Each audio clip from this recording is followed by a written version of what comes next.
Good morning to the first lesson of our OC. Okay, in previous lecture we've learned about principles of management. Now, in second point, this is significance of management principle. Now, पहले के lecture में हमने ये देखा बच्चों कि principles of management क्या क्या होते हैं, मतलब एक मैनेजमेंट मतलब एक ऑर्गेनाइजेशन क्या होती है, उसके प्रिंसिपल्स मतलब क्या क्या रूल्स और रेगुलेशंस होते हैं उसके पर्टिकुलर्स में, कि कैसे हम मैनेजमेंट को चला सके, रन कर सके। क्यों रन कर सके? क्योंकि हमें एक पर्टिकुलर टारगेट अचीव करना होता है। अब आइए देखते हैं हमारा नेक्स्ट पॉइंट है बच्चों, या नेक्स्ट हेडिंग है हमारी सिग्निफिकेंस ऑफ मैनेजमेंट प्रिंसिपल्स, जो हमने इसके पहले पेज में पढ़ लिया है ऑलरेडी, प्रिंसिपल्स ऑफ मैनेजमेंट। अब हम देखेंगे कि ये प्रिंसिपल्स ऑफ मैनेजमेंट इतने इम्पोर्टेंट क्यों है, या इनकी इतनी अहमियत क्यों है, या ये इतने वी कैन से इनकी इतनी ज़रूरत होती क्यों है। आइए देखते हैं। So significance of management principle, it is listed with 7 points which are as you can say which are on your blackboard 1 2 3 4 5 6 7 okay, total 7 points आते हैं हमारे सिग्निफिकेंस ऑफ मैनेजमेंट प्रिंसिपल के अंदर में। कहीं हम लोग एक एक करके इन चीज़ों को देखें। मैं थोड़ा हिंदी थोड़ा इंग्लिश का कॉम्बो करके बताऊँ, ठीक है। आइए देखते हैं। पहला, provide insights to manager. Provide insight to manager, जैसे कि मैंने आपको बताया हमारा सिग्निफिकेंस ऑफ मैनेजमेंट प्रिंसिपल जो है ये क्यों इतना इम्पोर्टेंट है, या इसकी इतनी अहमियत क्यों है। तो उसका पहला पॉइंट है बच्चों, it provides insight to manager.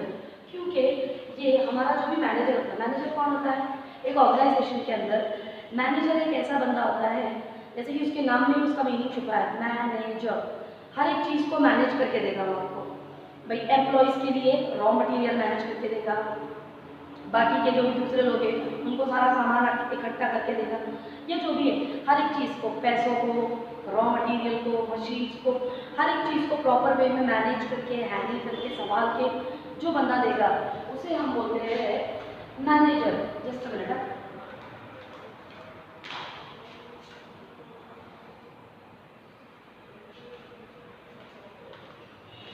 Okay, so provides insight to manager.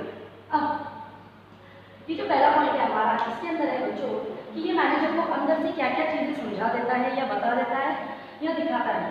First one है to understand the problems and their solutions.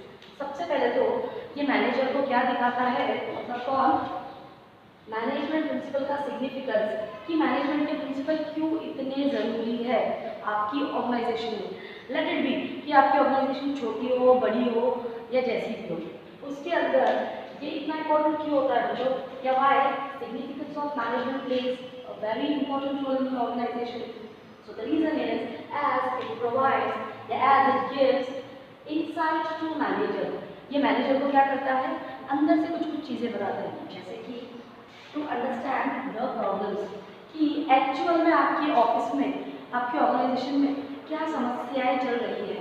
भाई एक एम्प्लॉय का दूसरे एम्प्लॉय के साथ में झगड़ा, दूसरे एम्प्लॉय को एक पर्टिकुलर जो कि हम बोल सकते हैं उसका सीनियर हो सकता है, उससे जलन, या उन दोनों के बीच में कुछ मतभेद, कुछ झगड़ा, कुछ बहस, जो भी रहेगा बहुत सारा। So to understand the problems going around in your organisation, सबसे पहले तो आपकी ऑर्गेनाइजेशन में क्या समस्याएं चल रही है ये आपको वो बताएगा। And after that when you come to know कि what are the problems going around in your organisation, then you have to solve these problems। बाद में आपने क्या करना है, जैसे कि मुझे पता तो चल गया कि भाई मेरी ऑर्गेनाइजेशन के अंदर रमेश और सुरेश का झगड़ा चल रहा है, तो बीइंग द मैनेजर मेरी क्या जिम्मेदारी होती है कि रमेश और सुरेश के बीच में झगड़ा है, क्यों चल रहा है, इट्स ओके, बट क्यों है, रीजन क्या है उसका, उस झगड़े को मुझे सॉल्व करना है। Okay, so I have to solve conflict बोलो, फाइट बोलो between them. Next one is utilization of resources. Utilization of resources मतलब क्या है, फॉर एग्जाम्पल हमारी ऑर्गेनाइजेशन के अंदर 3 मशीन्स हैं, है ना, और एक मिस्टर ए है उसके पास में 30 मशीन्स हैं। हमारे पास में we are having 3 machines and mister a XYZ person उसके पास में 30 मशीनरी।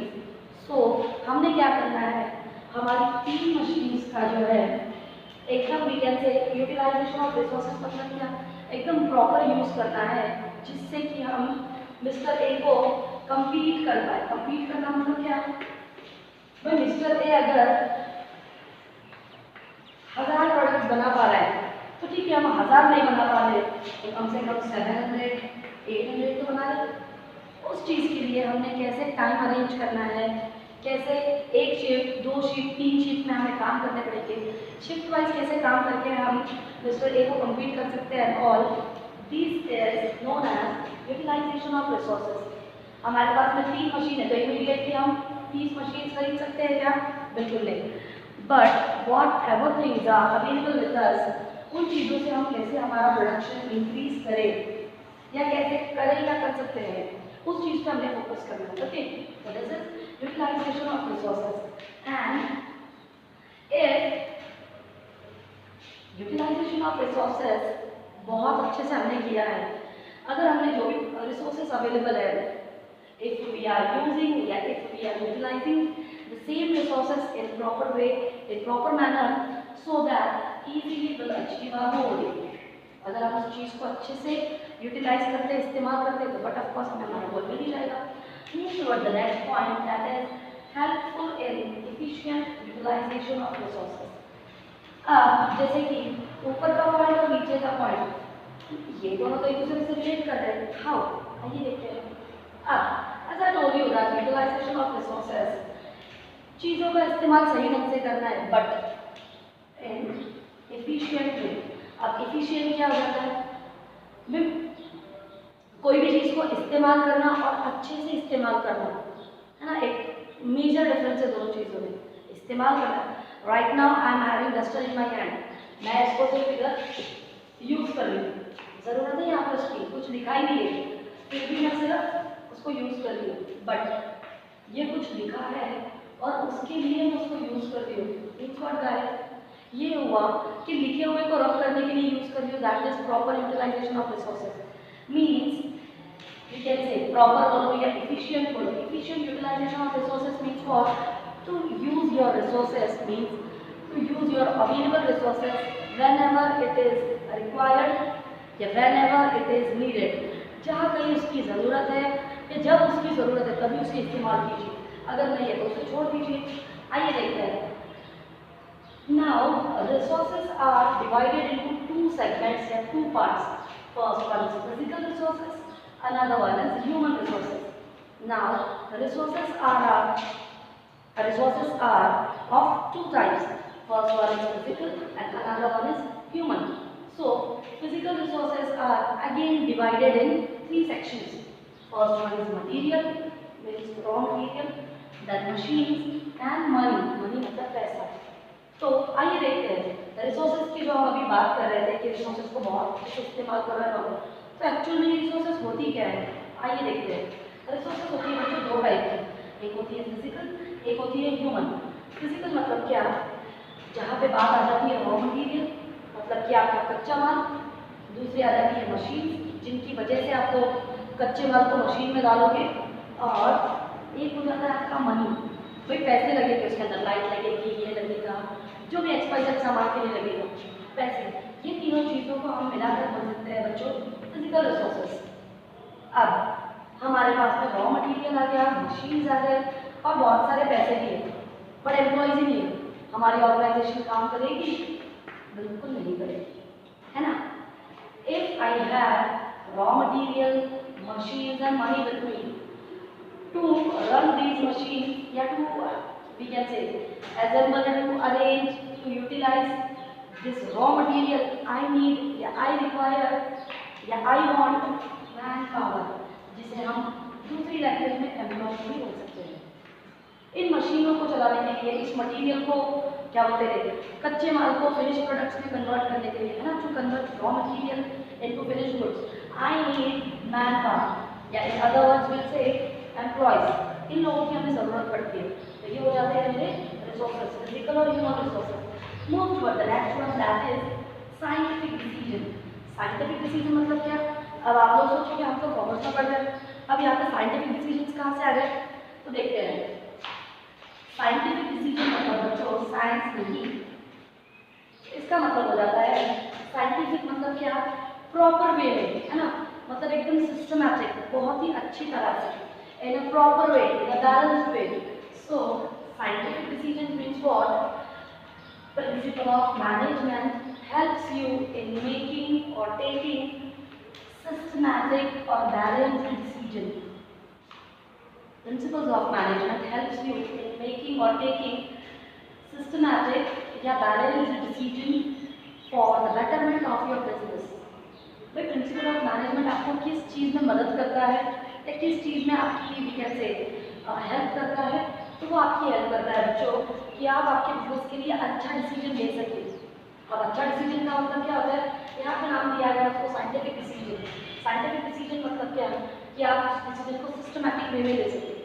कि अगर आपने आपके बिजनेस में 100 रुपया इन्वेस्ट किया है तो आप क्या चाहोगे, इस 100 से कैसे मैं 150 बना लूँ, correct?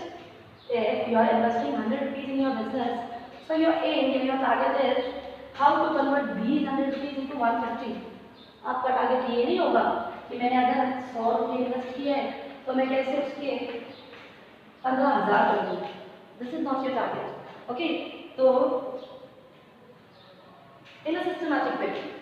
Next one is understanding social responsibility. Yes, as I told you that I am running an organization. Let's take the example कि मेरी एक छोटी सी फैक्ट्री है, okay, this is my factory, और इस फैक्ट्री में मैं क्लॉथ मैन्युफैक्चर करती हूँ। क्लॉथ मतलब आप लोग बोल सकते हो कापड़, एक कपड़ा, ठीक है? मेरी एक फैक्ट्री है बच्चों जहाँ पर मैं क्लॉथ मैन्युफैक्चर करती हूँ। अब आइए देखते हैं, मेरे पास में बहुत कस्टमर्स आते हैं कपड़ा खरीदने के लिए। अगर मैं 1 मीटर क्लॉथ जो है मैं देती हूँ 100 रुपीज़ से पर मीटर देती हूँ। मैंने कस्टमर को 100 रुपीज़ का एक क्लॉथ दे दिया।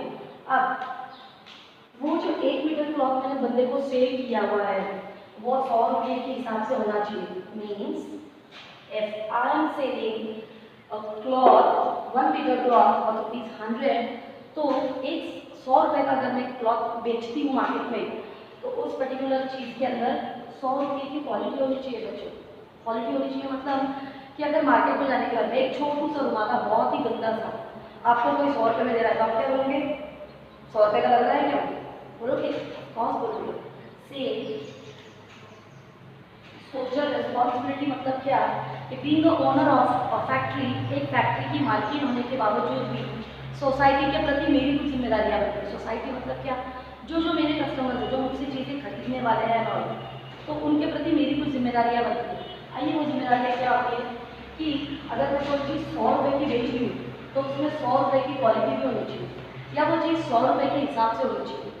नेक्स्ट, आफ्टर सेल सर्विस, भाई मैंने 100 रुपये का ये इतना बड़ा पीस एक बंदे को बेचा है ना, रमेश को बेच दिया, उस क्लॉथ में इतना बड़ा छेद है, रमेश मुझसे कपड़ा लेकर गया, 100 रुपये लेके गया, थोड़ी देर के बाद में आया कि भाई इस कपड़ा में छेद है, मैं उसको टीचर तूने घर पे लाके किया रहेगा, जबकि मुझे पता है कि वो मुझी से फॉल्ट हुआ था मैन्युफैक्चरिंग में और मैंने उसको चिपका दिया जैसे तैसे।